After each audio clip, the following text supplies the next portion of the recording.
I will advise the president. The problems of 1960 and 1980 started like this.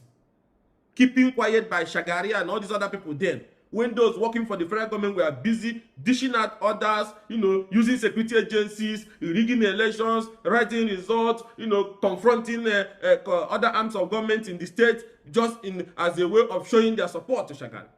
At the end of the day, democracy collapsed because this thing comes with anarchy. And we don't want that to happen.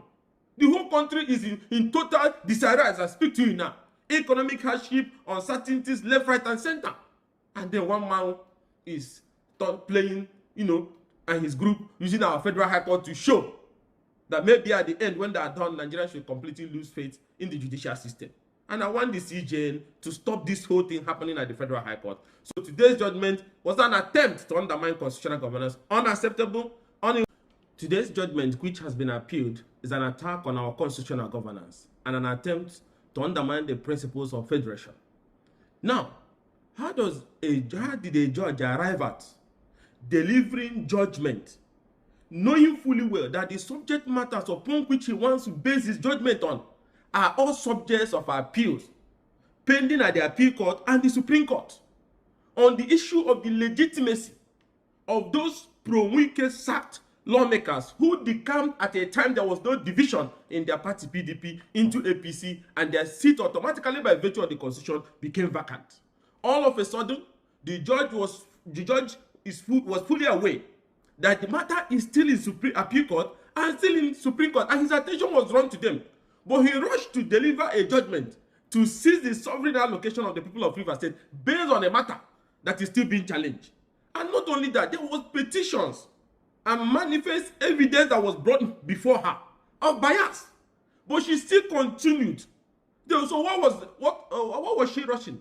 Why was she rushing to hear the matter in one day, reserve judgment, and then the next morning she has delivered the judgment to achieve what? Just to throw Rivers or attempt to throw Rivers into a state of anarchy. So this judgment is unenforceable. It will not stand. It has already been appealed. And let me make this very clear to Wike and his group. There will be no way forward on this matter until all the subject matters pertaining to the legitimacy of those former lawmakers whose seat has become vacant by virtue of their decampment is resolved by the Supreme Court.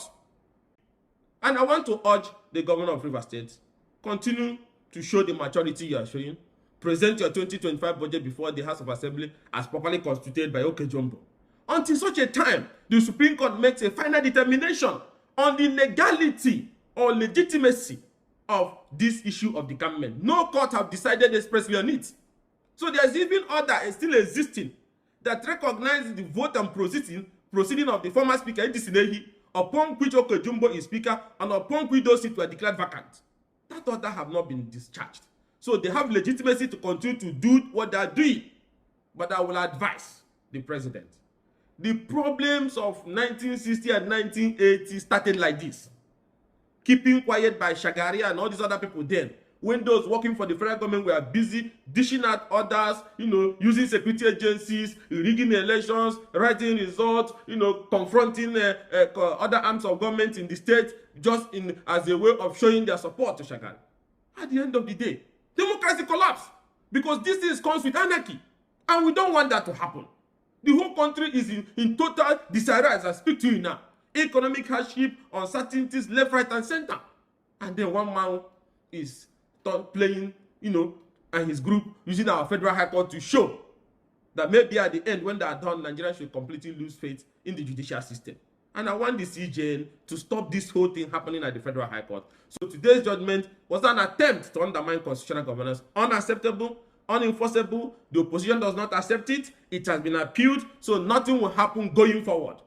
But having said that, the higher courts have an obligation to discharge this order, which if not, other states where there is dispute between governors and some godfathers will rush to court and obtain order to seize allocation of a state. The federal government has no constitutional power to seize the allocation of another arm of government, the state government. These are constitutional. These revenues are federation revenue shared at the federation meeting, where the federal government takes their own share and the state takes their own share automatically. You cannot stop it. It will be like an overthrow and an invitation to anarchy. So it's unacceptable, is a judgment that wants to lay the foundation for anarchy and disorder. So it's completely unacceptable. And I will urge the federal government to please call their appointees to order. This is how it happened in 60s and 80s. They are not working for it. They are fighting for their own political relevance in a state they have lost because of their greed. Don't let them drag you down. Because when this whole thing will explode, Nigerians will not stand by your side. Because everybody is watching what is happening with our security agencies, with our judiciary, because of one man. What is he looking for? If you go by the judgment of the Supreme Court delivered by Justice Onogeden, in a situation where those seats has automatically become vacant, that was Joshua Daire and Pialong. Those lawmakers decamped, and their seat automatically became vacant. And few members of the House of Assembly that was left then continued to preside, continued to conduct the affairs of the Assembly. The Supreme Court said they were right until such a time by-election is conducted. So Okejumbo still remains Speaker, and the House that he's piloting is still legitimate because there is vacancy in the seat of the 27th. And if the INEC conducts the by-election, then the House will have a full quorum. But the Supreme Court said they can continue to carry on the business of the legislator, like budget passing and so on and so forth, until such a time that by-election is held. So Governor Fubara is going to present the 2025 budget before the Okejumbo-led House leadership, and nothing can change that. And let us get this clear. We're not going to destroy our constitutional democracy and judiciary because of one man, desperate ambition to seize institutions of governance to himself for economic reasons. Because of him, the Federal High Court ruled that decampment is a pre-election matter. Because of him, the court that started issuing order to stop conduct of election. Another Federal High Court in Kano have even escalated it further, learning from what the Federal High Court did in Abuja. And now suddenly, you want to use the Federal High Court to seize the sovereign constitutional allocation of another arm of government, another tier of government, the state. Federation allocation is not owned by federal government. Federal government is a party to sharing of that federation revenue. So it is statutorily shared to the state. It is a sovereign fund of the state when it gets to the state. If the governor is not doing the right thing in the discharge or usage of that money, there is a state house of assembly that should call him to order. If you have the number and the legitimacy, you can attempt impeachment. But because you don't have the legitimacy, now you are trying to legislate using the court to now use the federal to seize the allocation of the state government. That has never happened in any constitutional democracy. There's even no provision for that. That was one of the reasons when federal government under President Obasanjo seized the allocation of Lagos State government, the local government fund. The Supreme Court made it very clear. And that was how President Bola Ahmed Tinubu, then governor of Lagos State, was able to retrieve the money that was seized by the federal government. So why are we trying to change our constitutional governance, change our laws because, we can't get over the fact that he cannot manipulate or continue to manipulate governance in River State? He should live with that fact. But all eyes are on the Federal High Court. It's all these things you are doing. The Federal High Court. The whole country is watching you. On this reverse matter, the Federal High Court might rise or collapse. And the agency should not keep quiet and be allowing them to be doing what they are doing.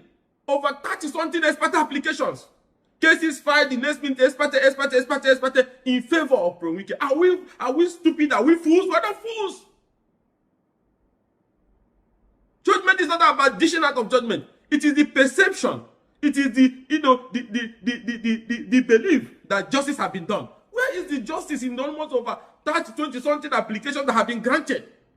Even the ones that their judicial in state high court are brought to federal high court. Even when judges in federal high court are sitting, they will say, they are not going to give Wike group what they want. They will transfer the cases to other judges. But that petition have been written against judges who have shown manifest bias. And the CJ allowed them to continue. That is how Justice Abdulmalik Judge continued, rushed it. Even the right of reply by those before her court, she shut them out and just arrived and they delivered judgment, ceased allocation. That is going to be practically impossible. Now the government has appealed this judgment, and we're very confident that higher courts would discharge this order, which is unknown to our constitutional governance, which is a recipe for anarchy. And I'm calling on Rivers people to rise. You can see now that this is not about Fubara. It's about one man's hatred for you people. He wants the state to be grounded. The last time their supporters, the Pro-Wike group, they are burning and bombing your local government headquarters.